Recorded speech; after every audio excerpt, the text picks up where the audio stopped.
wa sahbihi wa mawalah. Wala hawla wala quwwata illa billah.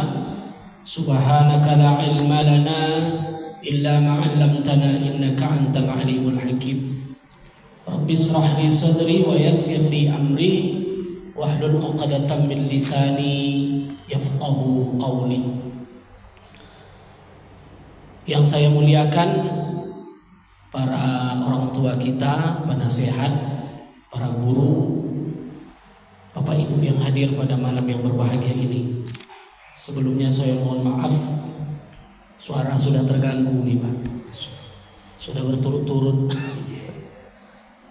Apalagi momentum Maulid Nabi Muhammad, Rabu, Kamis, Jumat, Sabtu. Tak bisa tanda lagi itu. Nggak ada demo Pak. Demo ada ikut karena banyak ngisi, jadi dah hilang suara. Besok kan di Nurul Huda, Kamis Al-Furqan, Jumat Ar-Ridha, Sabtu Al-Husna. Tak bisa tak ngisi lagi.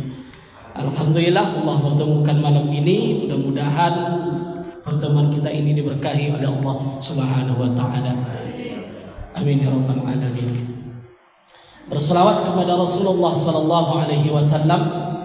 Allahumma shalli ala sayyidina Muhammad wa ala ali sayyidina Muhammad. Kita kembali kepada pokok kajian. Itulah kata Ustaz tadi, kadang naik turun, kemarin ramai. Ibu-ibunya penuh kemarin ngaji. Sampai kita tentang sholat. Jadi ranjinya kemarin, kalau pakai papan tulis itu sholat itu ada 4 syarat, rukun, sunat yang membatalkan. Nah, kalau ada papan tulis itu 4 ranjinya. Masuk ke ranji yang pertama, syarat-syarat sholat. Jadi syarat sholat itu kemarin itu ada pula 5 syurutus sholat. Berarti panahnya ada 5 pula. Yang pertama kemarin suci dari hadas dan najis. Suci dari hadas. Itu ranji pertama. Ranji kedua suci dari najis. Yang ketiga menutup aurat. Yang keempat menghadap kiblat. Yang kelima masuk waktu. Berarti 5 pula poinnya. Dari 5 poin tadi masuk poin yang pertama. Syarat sholat yang pertama adalah suci. Dalam kitab disebut dengan at-taharah, suci. Fil lughat an-nazafah. Secara bahasa taharah itu disebut dengan bersih. An-nazafatu minal iman. Kebersihan itu bagian dari iman. Jadi an-nazafah itu sama dengan at-taharah.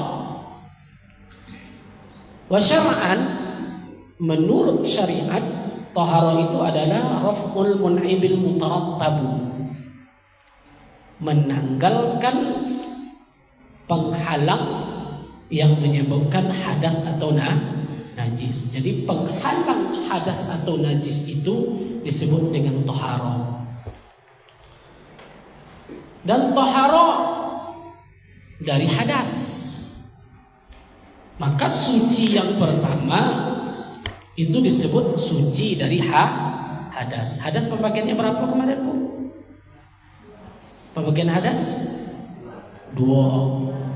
Hadas kecil, hadas besar.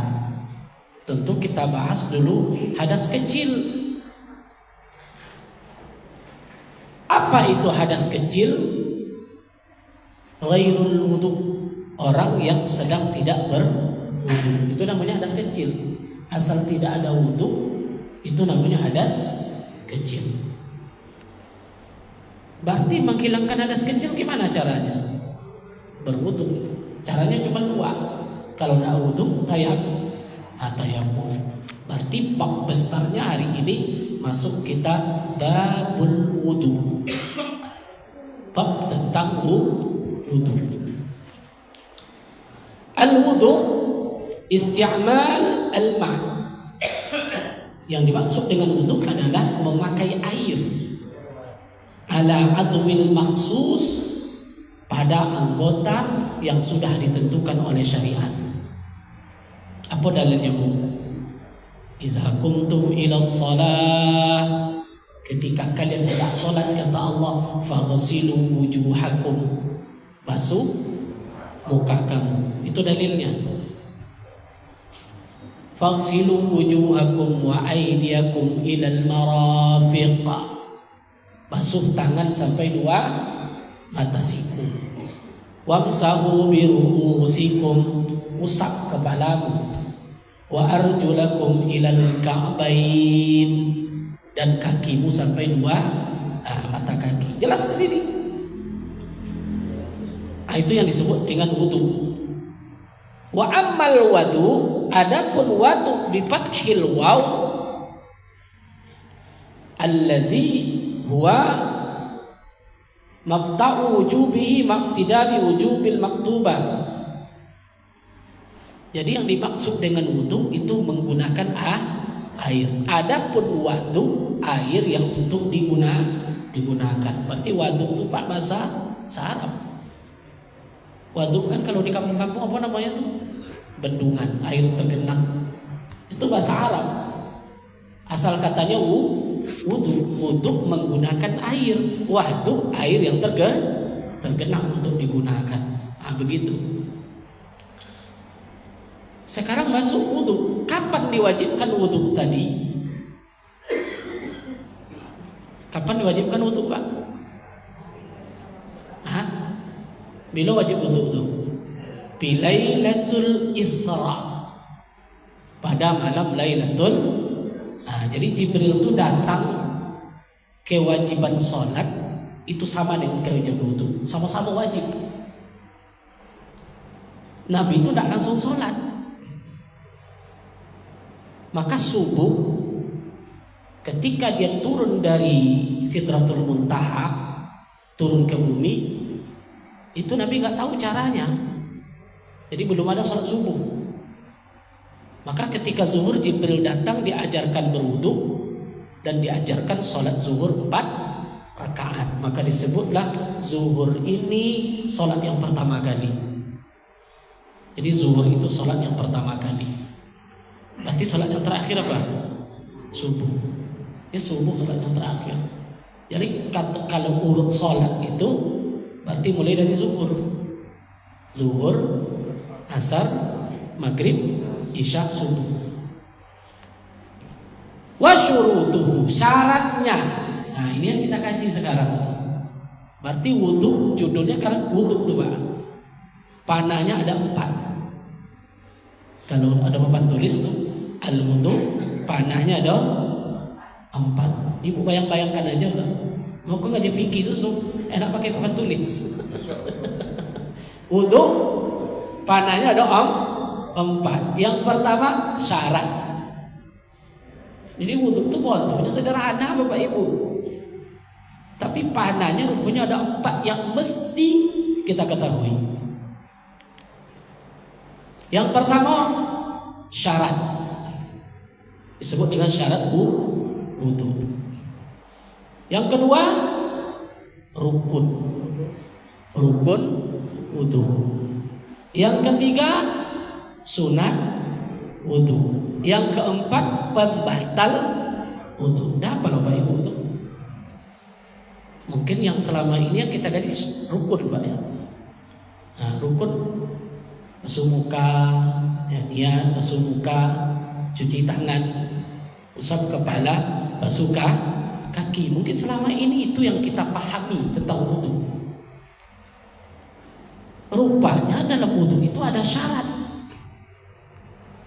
Wa syurutuhu, adapun syarat wudu khamsah.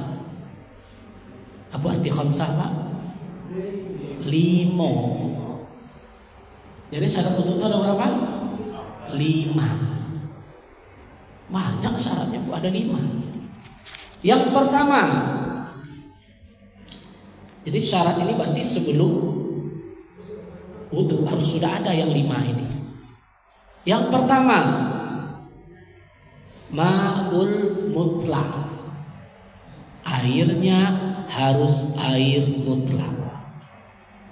Karena air itu terbagi 2. Ada air mutlak, ada air berkait. Mutlak itu nggak dikaitkan dengan apapun. Sampai umpamanya di hutan nggak ada air, pas kita pancung akar keluar air dari akar tadi, ada akar air, banyak airnya, sah nggak untuk wudu? Alah, sah nggak untuk wudu air akar itu? Dia mengalir terus, sah atau tidak? Tidak sah. Kenapa tidak sah? Bukan air karena itu air Ibu kumpulkan air kelapa, sah nggak untuk wudu?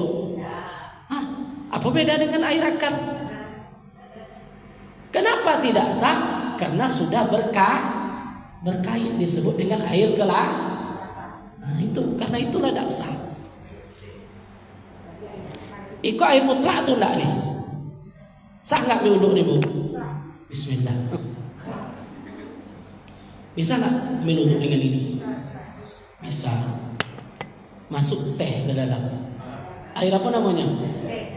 Hilang mutlaknya hilang. Ibu berwudu di bak. Karena cucu mandi di situ, semua mandi di situ, airnya air tadi bau sah. Air apa namanya? Sah nak wudu. Tuh udah mulai hati-hati. Namanya air sah. Jadi ketika air tadi berubah namanya karena bau, karena bentuk, karena rasa. 3 ini yang membentuk air itu berubah. Karena bau, karena rasa, karena warna. Jadi air mutlak betul-betul air bersih, tidak bercampur dengan apapun. Maka para ulama mengatakan, apa definisi air mutlak? Ma nazala minas sama wa ma yatri'u minal ardh.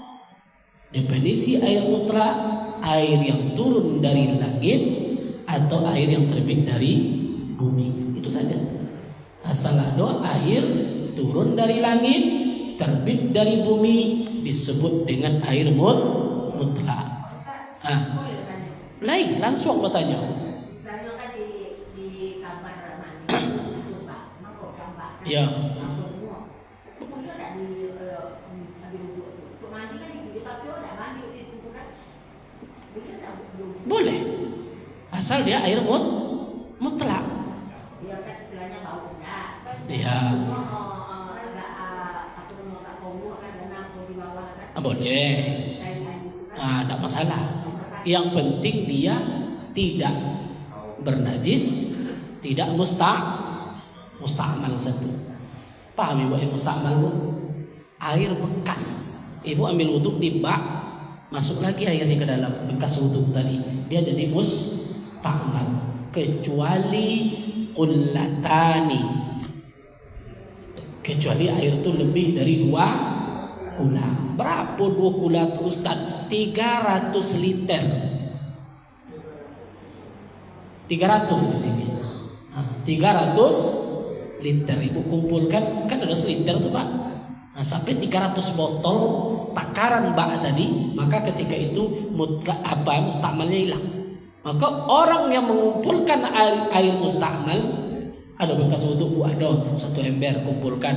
Ada bekas wudhu, ada kumpulkan. Lebih dari 2 kula, hilang mustakmalnya. Maka dia menjadi air mutlak. Makanya kalau ibu jalan-jalan ke pesantren, kalau aku kan 7 tahun di pesantren Pak. Mulai kelas 1 sampai kelas 7. 7 tahun di pesantren. Itu kalau di pondok itu tidak ada air mustakmal, karena dibikin oleh kiai itu bak besar sampai masjid itu. Karena keran sudah nggak umpan lagi Pak.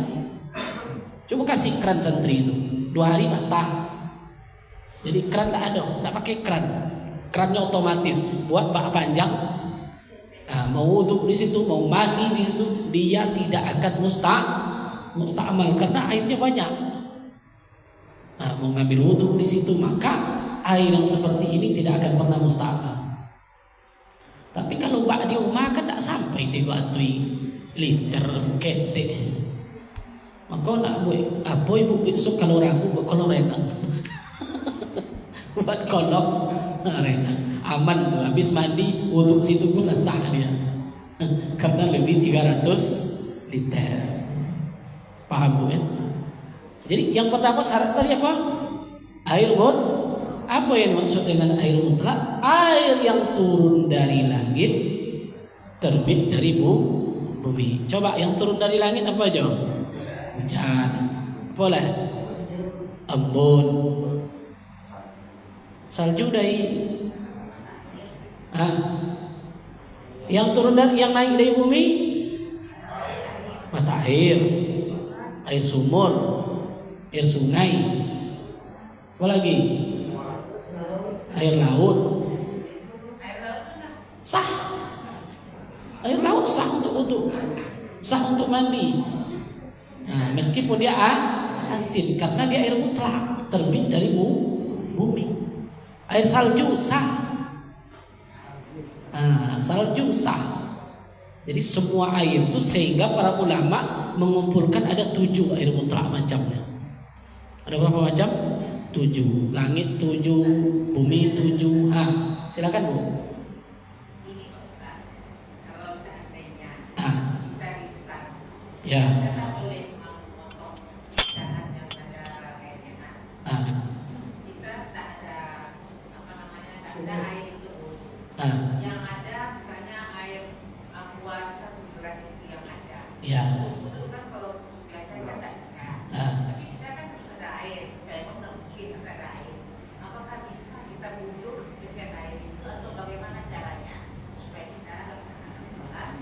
Bisa untuk dengan 1 gelas Pak. Segelas sudah banyak.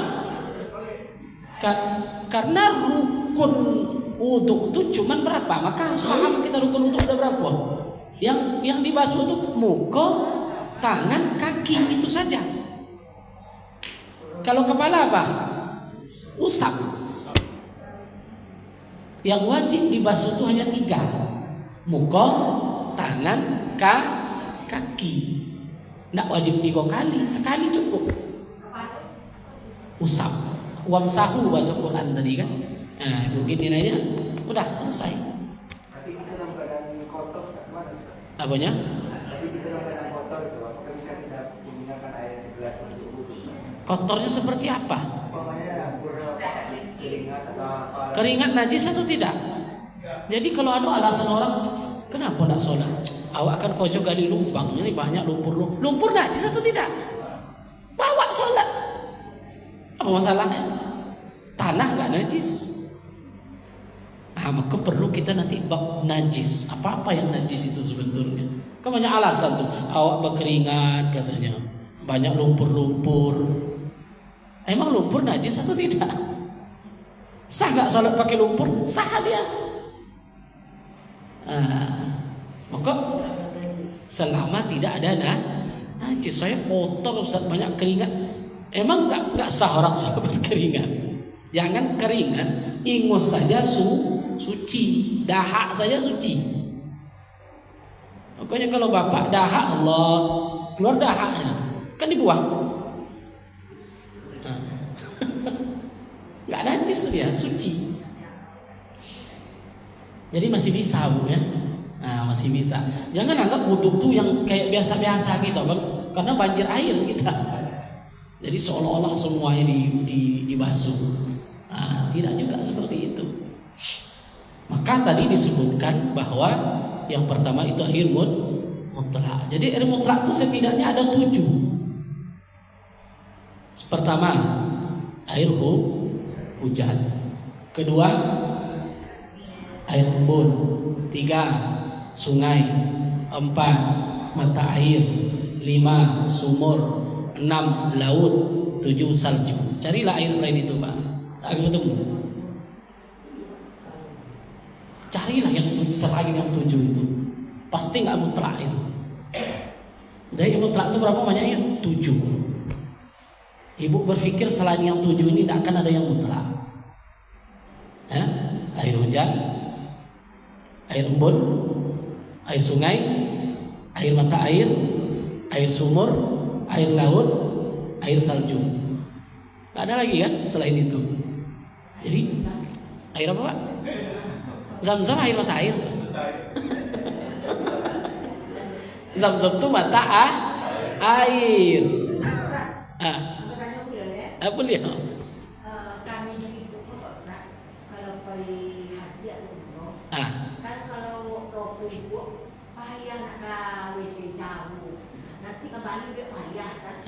Jadi ibu-ibu kan banyak apa semprot tangan. Sah tidak itu? Makanya kategorinya seperti apa? Makanya kita kaji syaratnya dulu. Yang pertama airnya air mutlak atau enggak? Mutlak. Oke, yang kedua. Masuk syarat yang kedua. Atau ibu talfif. Biasanya kalau udah di tanah haram itu memakai mazhab Hambali dia. Itu namanya. Tapi enggak, talfif itu sebetulnya enggak, tapi lebih kepada rukhsah. Jadi tidak usah ganti mazhab, tapi rukhsah. Ketika darurat, maka hal-hal yang sifatnya di luar kebiasaan syariat karena darurat, maka itu menjadi sah. Tapi ini kan orang kadang-kadang pergi haji atau umroh di pesawat tayamum. Tayamumnya pakai kursi. Saya tanyakan, pesawat tuh di apa enggak tiap hari itu Pak? Dipakum enggak? Ada enggak debu di situ? Kan santai tuh. Dipertanyakan. Kalau memang mau tayamum bawa. Kami kalau buat manasik haji itu sering undang ustadz yang kompeten. Itu biasa diajarkan gimana supaya tayamum kita tuh bagus. Cari tisu katanya. Cari tanah yang masukkan ke tisu lipat, masuk ke tas. Pas mau tayamum nanti buka tisu itu di pesawat, kan tinggal gini, udah tutup lagi buang, kan sekali pakai tanah, buka lagi tisu yang satu, sudah diusap ke tangan, selesai. Tayamum kan cuma 2 anggota, muka dan tangan, selesai. Apa pula di bangku pesawat? Ihtiyatnya di situ lebih kepada kehati-hatian. Yang kedua, artinya darurat. Karena tidak ada air. Begitu. Maka semprot tadi gimana? Nanti kita kaji.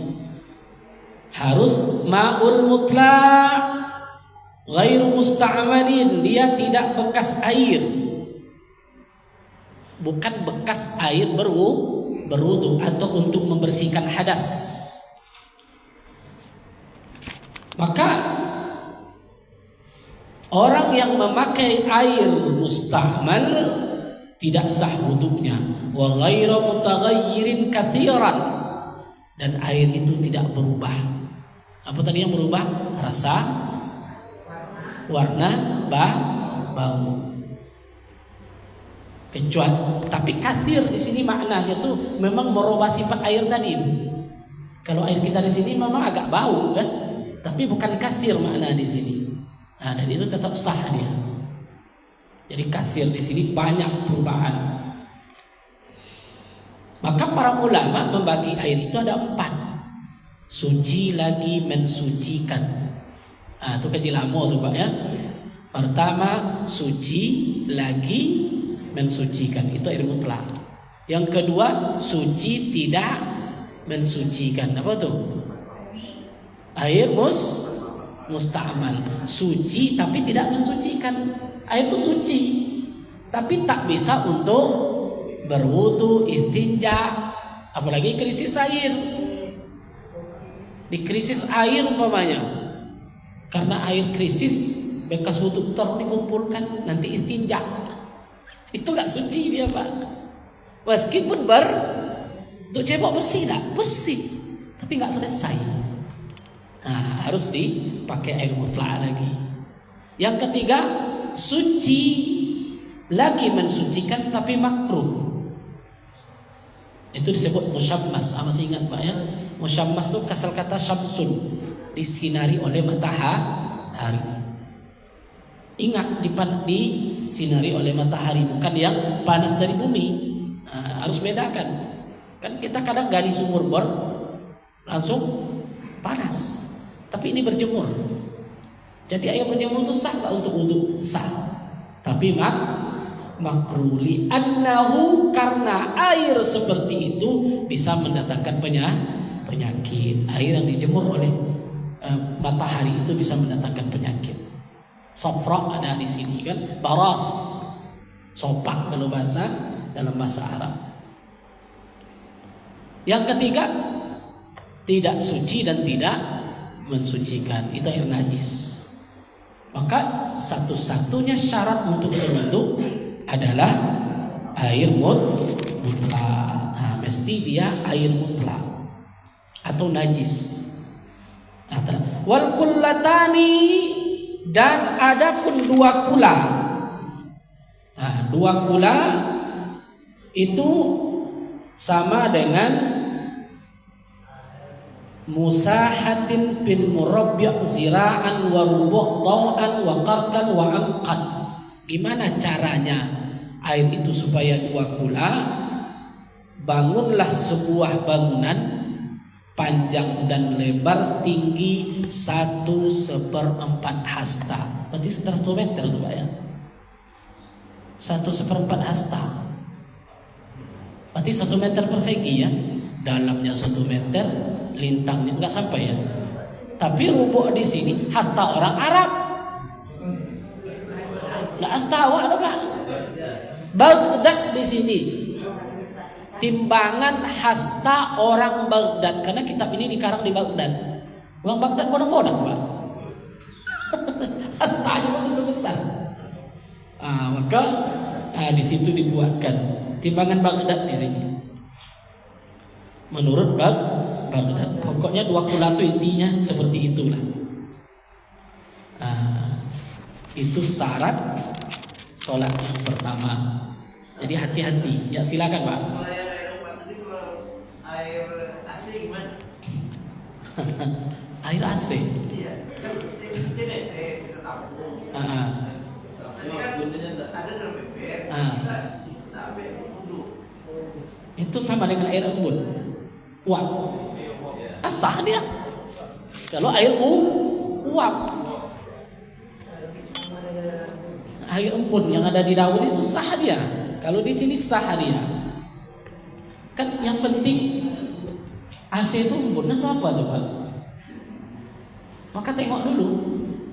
Kalau dia uapan menjadi embun, maka sah untuk berwudu. Airnya bersih Pak ya. Itu bersih kayak ini dulu kan ditampungnya dalam. Iya, kadang sampai 2 ember, 3 ember. Kalau kiasnya seperti air embun maka sah. Dia menjadi air mutlak, tapi perlu penelitian lagi. Ini uap atau tidak kan? Karena kalau uap sah dia. Air uap sah untuk berwudu, tidak ada masalah. Kalau air uap. Masih ada yang ragu tentang air mutlak? Silakan Pak. Kalau di dalam bab itu ada cicaknya yang mati di dalam berapa? Itu kan kita tahu.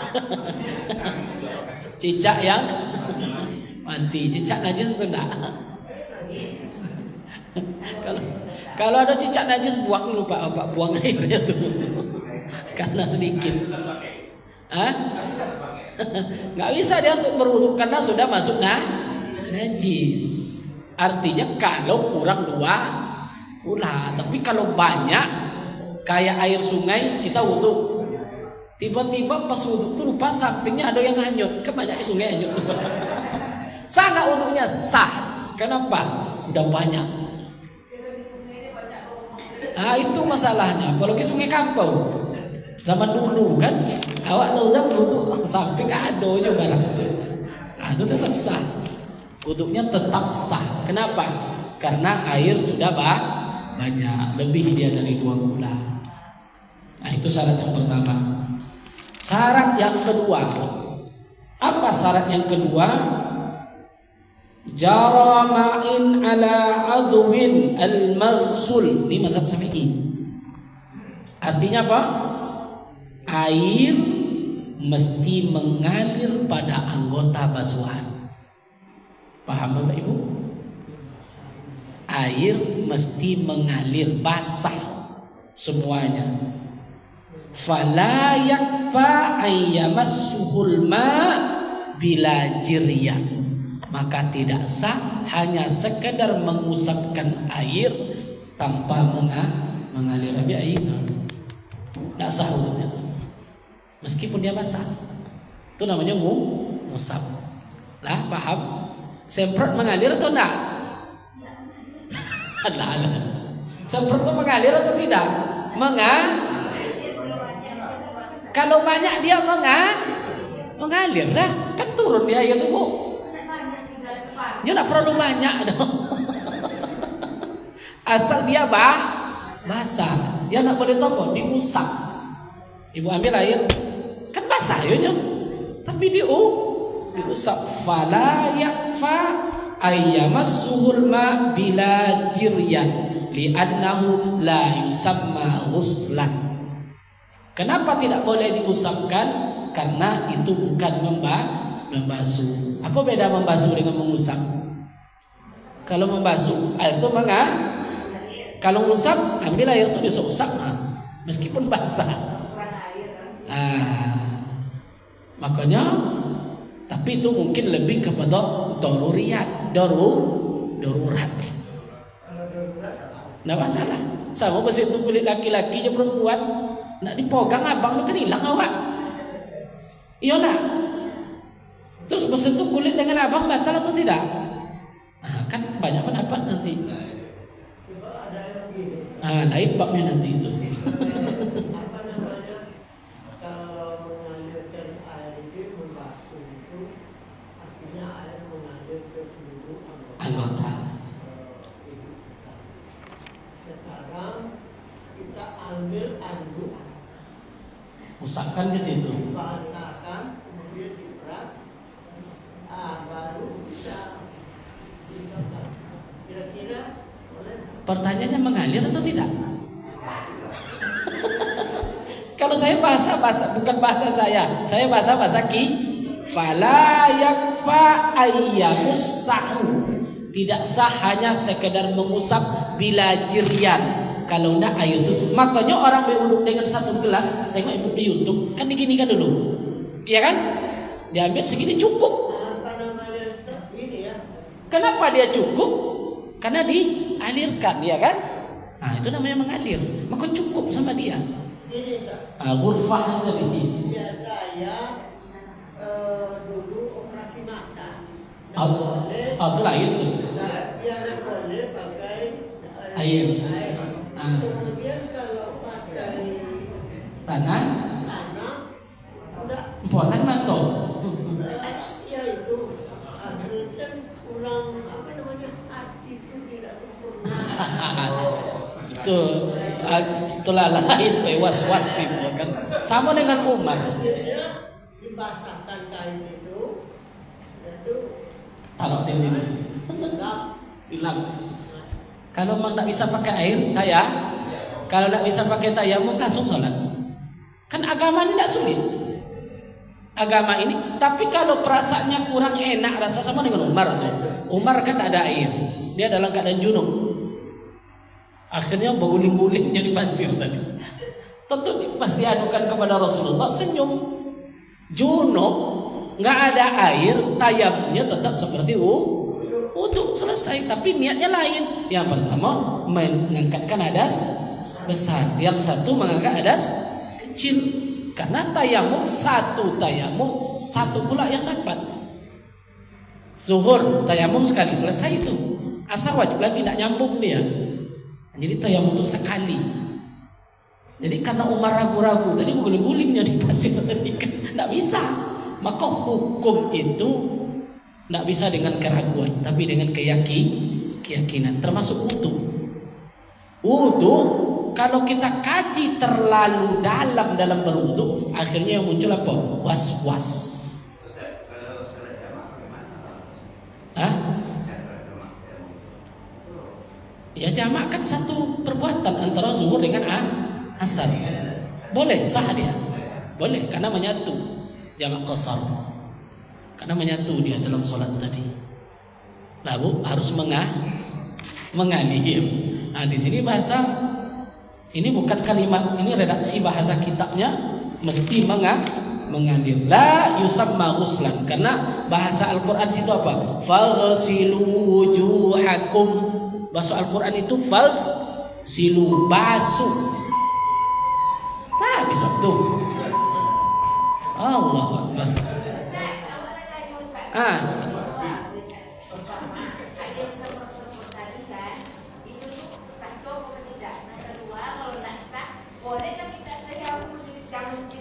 Kalau ibu yakin sah dia mengalir, maka wudu sah.